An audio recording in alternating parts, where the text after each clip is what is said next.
If you want to know what a global geopolitical crisis actually costs, you shouldn't just look at the stock market.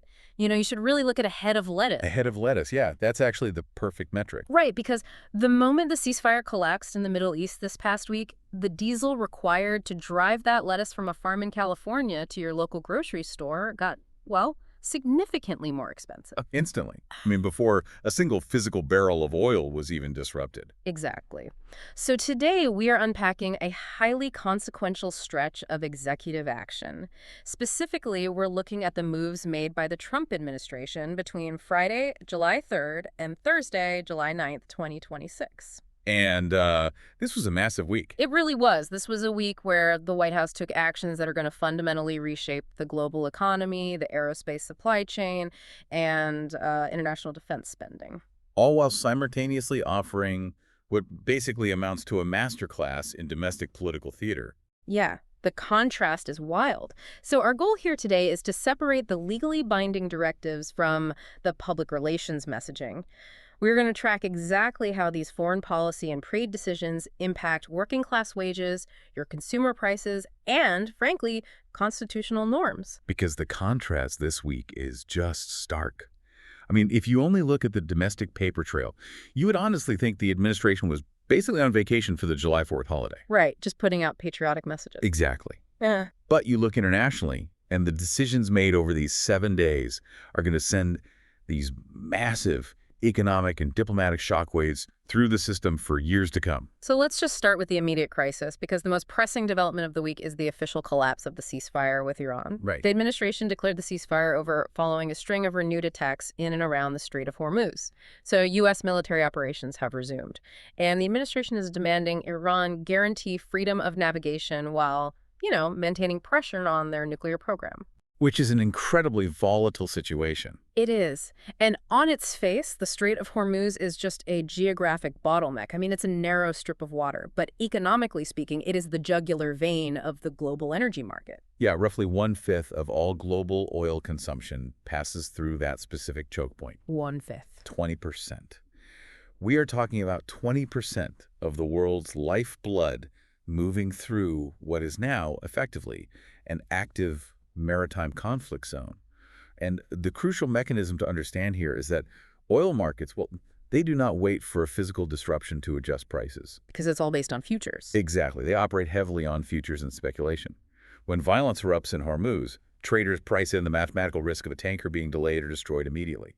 The cost of a barrel of crude spikes before a single drop of physical supply is actually lost. But wait, I have to challenge you on the domestic impact of that, because you hear this all the time. The United States has achieved massive domestic energy production, right? We pull millions of barrels out of the Permian Basin every single day. Oh, absolutely. We are a massive producer. We are a net exporter. So if the Strait of Hormuz gets pinched, why should a trucker in Ohio or like a family in Pennsylvania care? Shouldn't our domestic production insulate us from Middle Eastern supply shocks? I mean, it's a completely logical assumption, but it fundamentally misunderstands how global commodities are priced. Oil is a fungible, globally traded commodity. Right. There isn't this walled-off American oil market with its own isolated price tag. Whether a barrel of oil is extracted in Texas or Saudi Arabia, it is sold on a global market where the price is set by global supply and global demand. So if 20% of the world's supply is suddenly trapped in the Persian Gulf, those international buyers are scrambling. Exactly. They will instantly bid up the price of the oil coming out of Texas to replace what they lost. Well, the American oil producer simply sells to whoever is paying the new globally inflated price. Yep, which means American refineries have to pay that inflated price too, just to keep the oil here. Wow. So the domestic insulation is basically a myth when it comes to pricing. It is a total myth. And this brings us directly back to the working class impact, the lettuce analogy you started with. Elevated crude prices instantly translate into higher diesel fuel costs. Which hits everything. Everything. The entire American logistics network, every independent owner-operator, every massive trucking fleet, the freight rail systems, they all rely on diesel.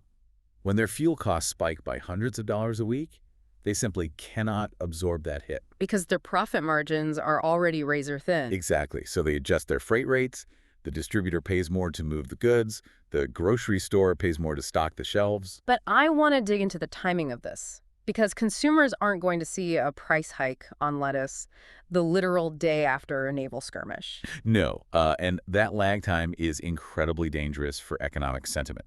We are dealing with the velocity of cost transfers here. The trucking company feels the diesel spike today. They renegotiate their shipping contracts next month. And then the grocery store raises retail prices the month after that. Right. So economic metrics over the past few quarters had been showing cooling inflation. People were starting to feel a slight easing of pressure on basic necessities. Finally, getting some breathing room. Exactly. But this Hormuz escalation threatens to reignite that inflation entirely from the supply side. And the consumer price indices won't officially capture the pain for another 60 to 90 days. So it creates a false sense of security right up until the moment purchasing power drops again. Exactly. Working class families are basically going to get hit with a delayed hidden tax. But there is a secondary, perhaps even more profound issue tied to this Iran escalation, and that is the legal and constitutional friction of how these military operations are actually being conducted. Right, the war powers debate. Because American forces are actively engaged, we are looking at sustained operations right now. Yeah, this touches on arguably the most volatile separation of powers debate in the entire American legal system. The Constitution, under Article 1, very explicitly vests the power to declare war exclusively with Congress. Right. The framers intentionally designed it so that the executive branch could not unilaterally commit the blood and treasure of the nation to a foreign conflict. Exactly. However, Article 2 designates the president as commander-in-chief. And historically, the executive branch has driven a massive truck through that Article 2 loophole, A massive truck. arguing that the president has inherent authority to respond to immediate threats without, waiting for a congressional committee to debate the issue for 3 weeks. Right. That tension culminated in the War Powers Resolution of 1973, passed in the wake of Vietnam, which theoretically requires the president to notify Congress within 48 hours of committing armed forces to military action. And it forbids armed forces from remaining for more than 60 days without congressional authorization. Theoretically, yes. But the administration hasn't secured a new authorization for use of military force, an AUMF, for this specific resumed operation. They are operating in this legal gray zone of securing vital national interests and freedom of navigation. Which is legally highly contested. I mean, critics across the political spectrum will argue that an open-ended naval and air engagement, especially one initiated after a formal ceasefire has officially collapsed, clearly crosses the threshold into hostilities. Hostilities that legally require congressional approval. Exactly. The administration is likely relying on a very broad interpretation of self-defense and the protection of global commerce. But it is vital to understand that this is not a settled legal reality. It's an active constitutional stress test. A huge one. The longer U.S. forces remain engaged without a formal vote from Congress, the more it normalizes the executive branch's ability to wage sustained, unilateral warfare. It is a striking reality. But here is the profound irony of this week's executive actions. While global logistics networks are being squeezed by a military conflict in the Middle East, the administration deliberately chose this exact same week to intentionally squeeze another major supply chain right here at home. Ah, you are talking about the Thursday proclamation. Yes, the July 9th aerospace tariffs. On Thursday, the president issued a formal proclamation adjusting the imports of commercial aircraft, jet engines, and aircraft parts. Right. The administration's stated intent, the framing and all of their accompanying materials, is that this is a fierce pro-worker defense of American manufacturing. They are utilizing tariffs to essentially penalize the importation of foreign aerospace equipment to force airlines and manufacturers to buy American. And the mechanism here is a presidential proclamation. They are likely utilizing authority delegated by Congress under statutes like Section 232 of the Trade Expansion Act. Which allows tariffs based on national security. Exactly, or Section 301. The legal authority to levy these specific tariffs is robust. It gives the executive vast power over trade. But I really want to look at the actual mechanics of this policy, because taxing foreign aerospace parts to help American plane builders is, frankly, like trying to protect a local bakery by slapping a massive tax on imported flour and sugar. That's a great way to put it. I mean, sure, you're supposedly protecting the baker from outside competition, but you've just made it mathematically impossible for them to afford the basic ingredients they need to bake the cake. Modern aerospace is not a localized industry. Not at all. It is a highly fragmented, deeply globalized puzzle. Your bakery analogy hits the exact friction point of modern protectionism. So let's break down the real-world effects, starting with the direct labor benefits. Because we cannot ignore the fact that for a specific segment of the working class, this policy is a massive, tangible win. You mean the machinists, the assembly line workers? Exactly. If you are a union machinist in Kansas or an aerospace engineer in Washington state, this tariff functionally acts as a protective wall around your job. Because it blocks the cheaper foreign alternative. Right. By making imported aircraft artificially more expensive, it forces domestic airlines to shift their order books to American manufacturers. That guarantees a backlog of orders. And when a factory has a 10-year backlog, the workers have immense leverage. Huge leverage. They can negotiate stronger contracts, higher wages, better benefits. It also incentivizes companies to quickly build out localized supply chains, creating new jobs in the immediate vicinity of the main assembly plants. So localized prosperity, it sounds great on paper, but what about the second-order effects? Because as we said, you don't just build a commercial jet out of aluminum sourced entirely from one state. And this is where the policy becomes incredibly dangerous for the broader economy. Just trace the supply chain of a single modern jet engine. Okay. The fan blades might be forged from specialized titanium in one country. The complex avionics and microprocessors come from another. The specialized ball bearings come from a third. It's sourced from everywhere. Exactly. So if this July 9th proclamation slaps a tariff on all those subcomponents, the American manufacturer suddenly sees their internal cost of production skyrocket. They are being taxed on the raw materials they need to build the supposedly American-made plane. Exactly. Which means the final price tag of that American plane goes up. And who buys the planes? American Airlines. Yes. But it's not just buying new planes. It's maintaining the current fleet. Right. Oh, wow. Yeah, maintenance is huge. Maintenance is the real hidden crisis here. Commercial aircraft are under incredibly strict safety regulations.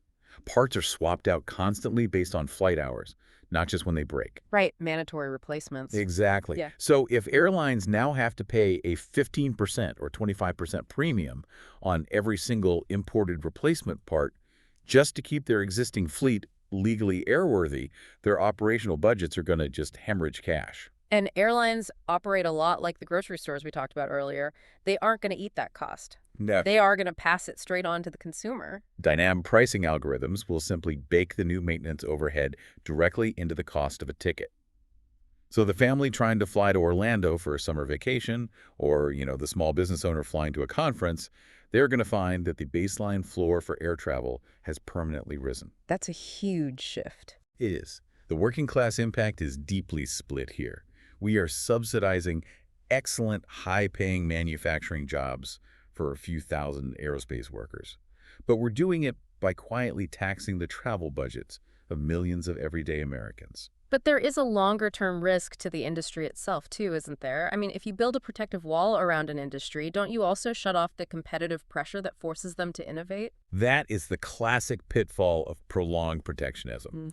If an American aerospace giant knows that foreign competitors like Airbus or Embraer are effectively locked out of the U.S. market by these tariffs, they have a captive audience. The domestic airlines basically have no choice but to buy from them. Right, and without the existential threat of losing market share to a foreign competitor, the American manufacturer might slow down their research and development. Because why spend billions engineering a slightly more fuel-efficient engine or a more comfortable cabin if the airlines are legally strong-armed into buying whatever you produce anyway? Exactly. So over a 20-year timeline, you might end up with American Airlines flying planes that are technologically inferior to the global standard, while American consumers pay a premium for the privilege.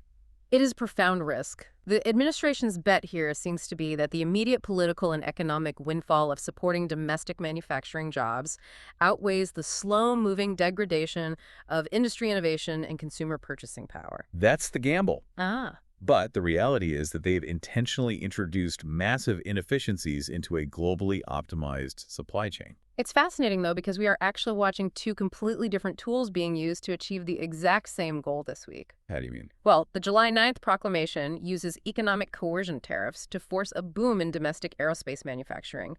But concurrently, the administration achieved an almost identical manufacturing stimulus through international diplomacy. Oh, the NATO defense spending agreements, yes. This is arguably the most complex maneuver of the entire week. It really blends foreign policy, industrial strategy, and working-class economics all together. It does.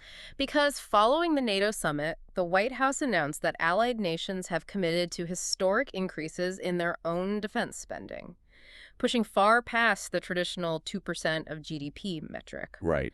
And the administration is taking a massive victory lap on this. They're framing it as a diplomatic masterstroke that finally shifts the financial burden of global security away from the American taxpayer and onto our European partners. And to be fair, historically speaking, getting NATO allies to actually meet their spending obligations has been a generational failure for multiple previous administrations. Yeah, nobody could get them to pay up. Right. So securing these binding commitments is a significant diplomatic achievement.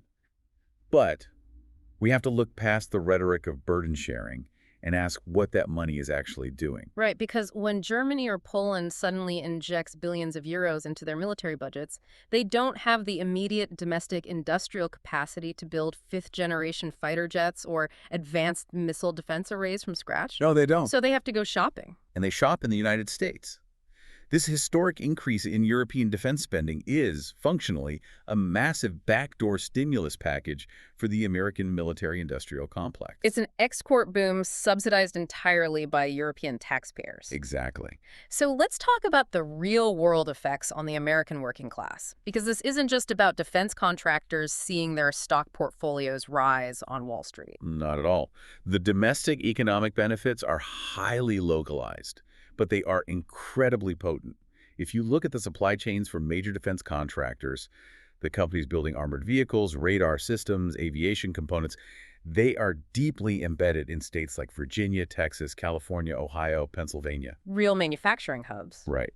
So when an allied nation signs a multi-billion-dollar contract for a squadron of American fighter jets, that represents a decade of guaranteed work. It means the welder, the software developer, the logistics coordinator, and the assembly line worker all have unprecedented job security. It creates a literal blue-collar boom. And these are predominantly unionized, high-wage jobs with robust benefits. The localized economic multiplier effect is massive. Because a thriving defense plant supports the local housing market, the restaurants, the local service economy. Exactly. From a purely domestic labor perspective, forcing Europe to arm itself using American weaponry is a highly effective jobs program. But we have to step back and look at the broader public good here. Because treating the manufacturing of weapons of war as a baseline economic stimulus comes with a terrifying geopolitical cost. Yeah, it does. We are effectively accelerating an international arms race. That is the inescapable dark side of this diplomatic victory. When the entire NATO alliance fundamentally rearms and drastically elevates its baseline military spending, global adversaries do not simply watch passively. They respond in kind. Right. You create a cascading global arms buildup that mathematically increases the likelihood of devastating regional conflicts. And there is a domestic economic danger here too, right? If we revitalize entire regions of the American Midwest or the Sun Belt by turning them into the undisputed arsenal of a rearming Europe, what happens when Europe stops arming? You are describing the exact trap of the military-industrial complex that President Eisenhower warned about decades ago. Right. When hundreds of thousands of American jobs and the tap spaces of entire municipalities become entirely dependent on continuous defense manufacturing, you create immense domestic political pressure to ensure those order books never dry up. So the economy basically becomes addicted to global tension. Exactly. If the geopolitical landscape were to suddenly stabilize and Europe decided to slash its defense budgets back to pre-2026 levels, it would trigger a localized economic depression in those American manufacturing hubs. Wow. The political incentive, therefore, shifts toward maintaining a state of perpetual global anxiety. Peace becomes a literal threat to the livelihood of American workers. That is incredibly dark. It is a sobering reality. The administration's greatest diplomatic victory of the week essentially weds the American working class to the perpetuation of global military tension. We've spent the entirety of this analysis so far unpacking incredibly high-stakes, globally disruptive issues.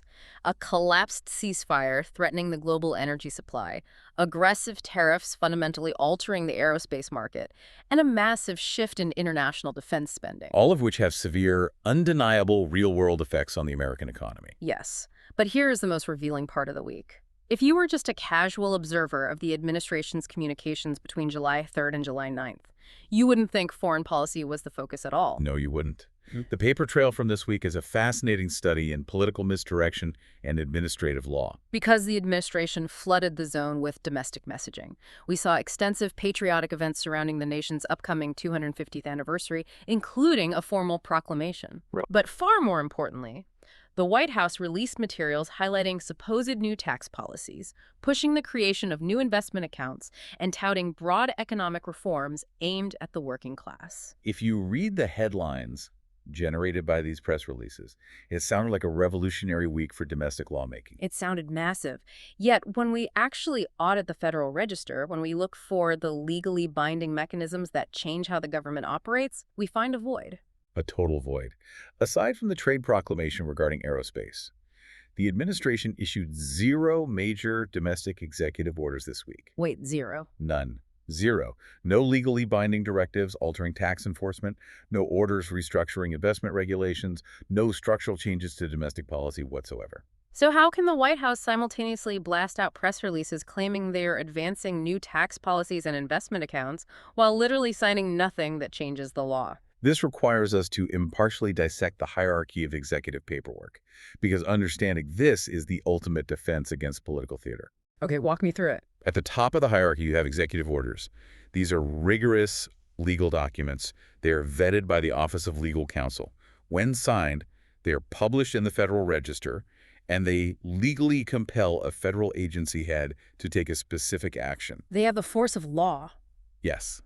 And crucially, they can be immediately challenged in federal court if they overstep statutory authority. And below that, you have proclamations, Which can sometimes carry legal weight, like the tariff proclamation on aerospace we discussed, but are frequently just ceremonial, like declaring the 250th anniversary of the Declaration of Independence. Right. It's a formal statement of recognition, but it doesn't change anyone's taxes. Exactly. So where do all these supposed new tax policies and investment accounts live? Where is the paperwork for that? In fact sheets. Fact sheets. And fact sheet is not a legal document. It is just a PDF uploaded to the White House website by the communications team. It does not go through the Office of Legal Counsel. It is not published in the Federal Register. So it has no power. None. If a fact sheet tells the IRS to change how it audits working-class families, the IRS legally has to ignore it, because a fact sheet possesses 0 binding authority. It is entirely symbolic. It is purely an advocacy document. It is purely a statement of the administration's political desires. They are highlighting concepts they support, or perhaps urging Congress to act, but they are framing it in a way that sounds like immediate, finalized policy to the casual reader. Why rely so heavily on fact sheets during a week like this? Why not just write the order? Because it is an incredibly effective media strategy, especially around a patriotic holiday. The administration wants to project momentum on domestic economic issues, taxes, investments, working-class wealth. Sure. But drafting legally binding executive orders on those topics is very difficult. Yeah. It requires navigating complex statutory limits. And any aggressive executive action on taxes is guaranteed to trigger immediate, massive lawsuits. So instead of doing the heavy legal lifting and risking an injunction from a federal judge, they just publish a fact sheet. Exactly. The media aggregates the press release, runs a headline saying White House highlights new investment accounts, and the administration gets the political credit for acting without ever actually changing the law. It generates favorable headlines without triggering judicial review. Bingo. But the danger here is that working-class Americans might read those headlines and make financial decisions based on them. Right. If a worker hears about these new tax policies and goes to their accountant expecting a break, they are going to discover that the law hasn't changed a single punctuation mark. Which is exactly why we analyze these actions by prioritizing real-world effects over the stated intent. We cannot accept White House framing at face value. No, we have to demand proof of mechanism. When assessing whether a government action helps or hurts regular Americans in practice, if there is no binding legal mechanism, it is merely political theater. And this week, the domestic economic agenda was constructed almost entirely out of theater. So let's synthesize what we've uncovered about the reality of July 3rd through July 9th, 2026. This was a week defined by a staggering disparity between domestic illusion and global consequence. Absolutely. On the foreign policy front, we are watching the collapse of the Iran ceasefire threaten to spike global oil prices. We know the mechanics of this now. It will act as a delayed, hidden tax on the American logistics network. Inevitably raising the cost of groceries and consumer goods and risking a resurgence of supply-side inflation. Right. And then we dissected the July 9th aerospace tariffs, revealing a profound trade-off. The administration is utilizing economic coercion to legally guarantee a backlog of orders for domestic manufacturers. Which, as we discussed, secures excellent wages and leverage for union machinists. Yes, but they are achieving this by permanently inflating the maintenance costs of American airlines, a cost that will eventually be paid by everyday Americans through higher travel expenses, all while risking the long-term technological stagnation of the entire industry. Then we examine the NATO defense spending surge. It is effectively a massive European-funded stimulus package for American defense contractors that will create a genuine blue-collar boom in manufacturing states. Yet, it mathematically accelerates an international arms race and risks making the economic survival of those American communities permanently dependent on the continuation of global conflict. And finally, we tracked the paper trail, finding that the administration's heavily promoted domestic agenda regarding taxes and investment accounts was entirely non-binding. Just a strategic deployment of fact sheets designed to project economic momentum during a holiday week without risking the legal friction of actual executive orders. Looking ahead, the metrics we have to track are severe. The Iran conflict is obviously paramount. Yes, the administration is operating in a highly contested constitutional gray area regarding war powers. If the conflict spirals or, if there are American casualties, the pressure for congressional intervention or judicial review is going to become explosive. We also need to monitor the immediate rollout of those aerospace tariffs, because a major risk we didn't even have time to fully explore is international retaliation. Oh, absolutely. If the U.S. taxes imported jet parts, the European Union or other manufacturing hubs could instantly retaliate by taxing American exports, Igniting a broader trade war that could wipe out the initial manufacturing gains entirely. Exactly. And of course, we will be watching the Federal Register to see if the administration transitions from non-binding fact sheets back to legally enforceable domestic policy in the coming weeks. Just think back to the sheer scale of what we've discussed today. When you look at the totality of this single week, it exposes a jarring paradox in how modern presidential power actually operates. It really does.